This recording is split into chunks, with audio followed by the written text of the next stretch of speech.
Olá, tudo bem? Quem fala com você é o professor Matheus Oliveira, do Português Eficiente do Método SFE. Estamos na aula 1 sobre o Método SFE. Novamente, muito obrigado pela confiança, muito obrigado por acreditar no meu trabalho e vamos juntos construir excelentes redações, tá bom? Então, sem muitas delongas, vou contar para você nesta aula aqui a história do Método SFE e deixa eu pegar aqui os materiais principais que utilizaremos. O checklist redação SFE, podia ter arrumado isso antes, né, para não demorar aqui durante a aula. E o Canva da redação SFE, você terá todos esses materiais disponíveis aí para você. Cadê, gente? Olha pra você ver, gente, até esqueci meu óculos. Aqui, ó. Nossa, tinha que começar a aula. Agora sim, hein? Agora sim, aqui, ó. Temos aí, então, o checklist, você vai ter todo esse material aí, tá bom? E o Canva Método SFE. Vamos trabalhar, além de outras questões, em cima desses dois materiais. Olha, se você não quiser imprimir, não tiver condições, não é necessário, mas você consegue fazer esse desenho aqui, tá? Mas está disponível para você, tá? Basta baixar. Então vamos, primeiramente, deixa eu compartilhar a tela com vocês, para a história e origem do método SFE. Como surgiu o método SFE? Qual é a origem? Eu sempre quis ter um modo de ensinar redação que as pessoas conseguissem entender facilmente, para que ela não fosse aí para você um bicho de 7 cabeças. Então, a história e a origem vem através da bicicleta de rodinha, uma analogia com a bicicleta de rodinha. Quando você, imagino que você saiba de bicicleta ou não, mas a maioria que eu converso consegue andar de bicicleta e começou geralmente com a rodinha na bicicleta. Por quê? Porque quando a pessoa não sabe andar, as rodinhas são o sustento dela, até que ela consiga ter equilíbrio, até que ela consiga melhorar aí a sua percepção com a bicicleta. Na redação a mesma coisa. Eu vou ensinar para você formas que serão as suas rodinhas de bicicleta até que você consiga criar aí o equilíbrio, consiga praticar, porque para tirar essa rodinha aqui, você precisa praticar. A redação é a mesma coisa. Não é conversa para boi dormir, não é balela, você precisa praticar. E não só redação, várias outras matérias. Você sabe disso e não é balela, não é conversinha para boi dormir. Então o método se baseia nisso. Ser as rodinhas da bicicleta, ser as rodinhas para a sua redação. E através disso, dessa rodinha, nós vamos construir aí uma casa de tijolos. Vamos construir uma redação forte. Uma redação que não vai se vencer pelo lobo mau, que será talvez o corretor, não que o corretor seja mau, né? Mas o lobo mau em a outra analogia. O lobo mau pode ser o seu medo, os seus mitos, as suas crenças para construir uma redação. Então, pergunta rápida e resposta fácil. Você quer construir uma redação de palha, uma redação de madeira ou uma redação de tijolos? Lembrando que a de palha foi destruída pelo lobo mau, a de madeira também, e a de tijolos, que deu um pouquinho mais de trabalho, não foi destruída pelo lobo mau. E o que eu vou te ensinar aqui é a construir redações como a casa de tijolos, tá bom? Acredite no método, faça, pratique e vamos juntos construir essa mega redação, essa redação de tijolos. Então, olha aqui, temos aqui uma casa, eu quero ver depois, quem consegue acertar que casa é esta? Essa casa é uma casa conhecida por muitos. Mas temos aqui outra analogia, eu gosto de analogia, você vai aprender muito bem com analogias, né? Temos aqui o solo da casa, que antes de começar a fazer uma casa, a gente não começa pela parede, a gente não começa nem pela base, começa primeiro sabendo onde será instalada aquela casa, qual que é o solo, onde. Depois do solo, a gente vai planejar ela, como vai ser essa casa. Depois de planejar, temos a base, depois paredes, depois aí o telhado. Eu não sou construtor, mas basicamente é algo assim, né? Se eu tiver errado alguma questão, acho que não. Mas é basicamente isso, para entender. A gente não precisa fazer a construção aqui correta. E essa construção será o que para nós? Olha aqui. Quando eu falo solo, em analogia à redação, quero dizer Onde você construirá sua redação? Qual é o estilo de redação? Qual é a banca examinadora? Você precisa saber sobre isso. Planejamento. Aqui você começará a sua redação, tá bom? Vamos agora planejar, e aí nós temos duas ferramentas para planejar, né? Daqui a pouco nós vamos aprender sobre ela em outra aula mais específica. A base. Aí a base já é a sua introdução. Inicie bem a construção de sua redação com uma base que é a introdução. As paredes que sustentam o telhado e que ligam aí essa base até o telhado é o desenvolvimento.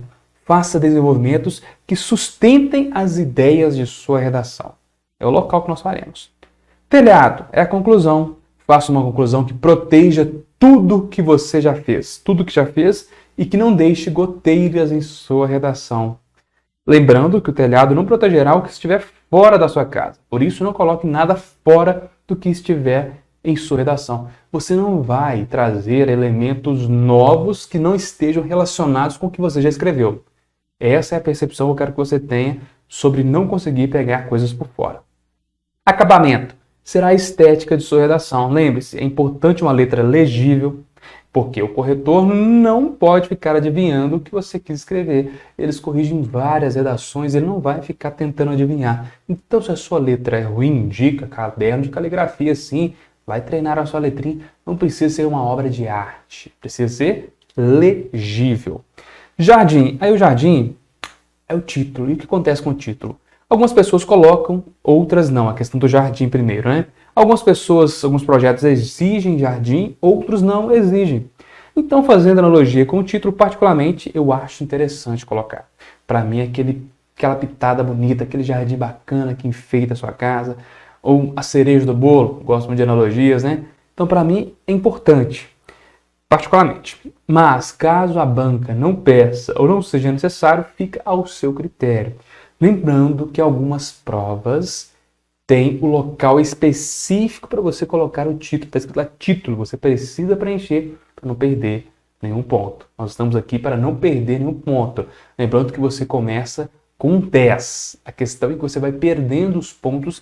Por exemplo, esqueceu do título? Já tira algum pontinho.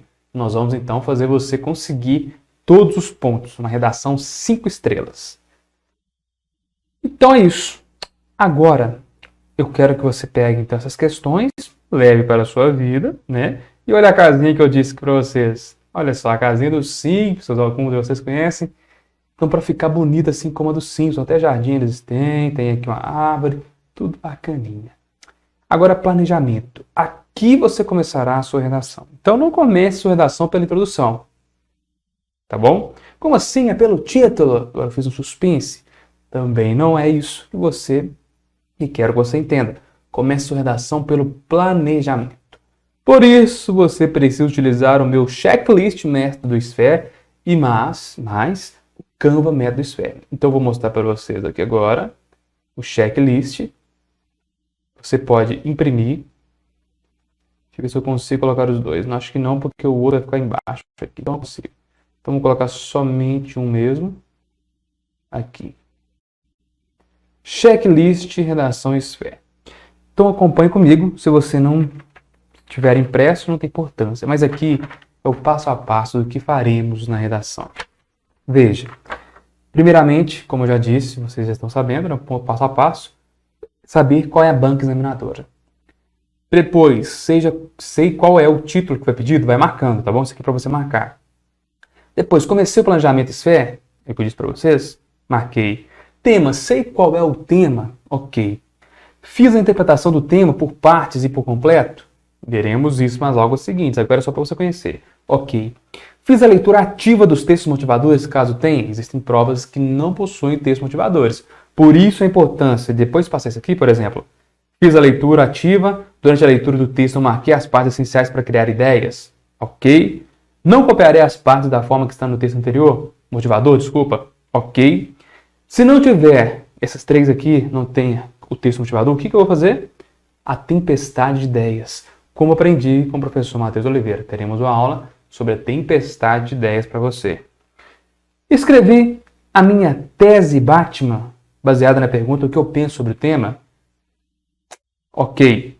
Escrevi meus 2 ou 3 argumentos sobre o tema baseado na pergunta por que eu penso sobre isso? Por que eu penso isso sobre o tema? Ok. Escrevi um repertório para cada argumento baseado na pergunta o que me fez pensar sobre isso em relação ao tema? Marca o X, ok? Escolhi de 2 a 3 agentes específicos baseado no GOMIFES para colocar em minha conclusão? Ok. Fiz uma frase de fechamento para o meu texto. Não obrigatório, mas fica bacana. Ok. O que está acontecendo? O que é isso, Matheus? Lembre, isso aqui é uma aula de explicação. Eu vou trazer tudo para vocês nas próximas aulas explicando. Aí aqui eu tenho o Canva Método Sphere. Este aqui eu coloquei para você até com algumas colocações aqui para você já entender melhor, mas não é o objetivo entender tudo agora. Tema: educação à distância e seus desafios. Aí eu vou fazer uma tempestade de ideias. Nessa tempestade de ideias, que é essencial, antes disso, se tiver texto motivador, você vai fazer a leitura ativa dos textos motivadores, siga o checklist. Após isso, você vai vir aqui fazer uma tempestade de ideias. Eu coloquei aqui palavras, frases curtas, ideias, pensamentos de famosos, dados, causas, consequências, tudo que vier em sua mente. Separe de 3 a 5 minutos para fazer isso em sua redação. Mesmo se tiver o texto motivador, é interessante. Eu coloquei aqui a questão da educação à distância, que vem na minha mente mesmo. Os desafios, as pessoas que não possuem recursos, os benefícios do ensino à distância, os malefícios do ensino à distância. Igualdade, será que existe em relação ao ensino à distância hoje? Declaração dos Direitos Humanos, será que estão sendo seguidas? Meu pensamento foi esse. Artigo 5º da Constituição, será que está sendo seguido também? É interessante colocar coisas assim na sua redação para que ela fique rica, para que ela fique, bacana. A minha tese Batman, aí eu vou responder o que eu penso sobre o tema. Eu respondi. Eu penso que o ensino à distância trouxe muitos benefícios, principalmente para os alunos, mas também trouxe a discussão em relação à acessibilidade. Então, por um lado, para mim foi positivo, por outro, mais ou menos. Aí eu coloquei argumentos, esses argumentos aqui, essa tese que nós vamos iniciar. Os argumentos serão os argumentos que nós colocaremos na introdução e depois falaremos no desenvolvimento. Então, argumento 1. Respondendo, por que eu penso isso sobre o tema que eu disse? Primeiramente, porque eu acredito nos benefícios da educação à distância, principalmente em tempos de pandemia. Ok. Segundo, porque existem algumas lacunas para serem preenchidas ainda quanto à acessibilidade desse ensino para uma parte da população. Então são as duas ideias que eu utilizarei no meu texto. Você vai ver como vai ser fácil quando você tiver esse planejamento mais o método. Repertório. O que faz pensar sobre isso em relação ao tema? Eu coloquei número 1. Eu penso sobre os benefícios, pois sem a educação à distância, muitos alunos poderiam ter perdido o seu ano letivo. Vejo que foi uma excelente medida, já que não são possíveis as aulas presenciais. Isso aqui vai rechear o meu desenvolvimento, tá bom? Meu primeiro parágrafo de desenvolvimento. No segundo parágrafo de desenvolvimento, como que eu vou rechear ele? Eu penso sobre as lacunas a serem preenchidas, pois uma grande parte dos estudantes, principalmente das escolas públicas, não possuem os materiais necessários para as aulas, não possuem acesso à internet, o que coloca até em questionamento os direitos que eles possuem na Constituição Federal. No desenvolvimento eu vou utilizar isso. Aí, para os agentes da minha conclusão, nós teremos uma aula específica. Temos aqui os agentes para colocar na conclusão. Temos o GOMIFES. O GOMIFES você traduz aí da seguinte forma. Cada letra tem um significado. Governo, ONGs, mídia, indivíduo, família, escola e sociedade. Você vai escolher de 2 a 3 desses agentes para colocar na sua conclusão. E aí, a ação dos agentes. Lembrando que a ação deles é interessante que não seja uma ação genérica. Espero que o governo faça algo. Seja mais específico, o que o governo vai fazer? Qual parte do governo? Talvez o Ministério da Educação consiga ajudar mais? Talvez o Ministério da Justiça? O que ele fará? E o que, por exemplo, as ONGs podem fazer? O que a mídia pode ajudar? O indivíduo, a família, a escola, a sociedade? Entendido? E uma frase de fechamento. A isso nós teremos uma aula específica. Eu vou mostrar para você muito melhor do que essa aqui, que foi uma aula de introdução. Tá certo? Então, lembrando, se possível, imprima o Canva, imprima o checklist e vamos aí, especificamente, essa aula um pouco mais demorada para explicar mais. Nas próximas, eu vou direto ao ponto relacionado a cada tema. tá bom? Novamente, muito obrigado por assistir a aula até o final e até o próximo vídeo.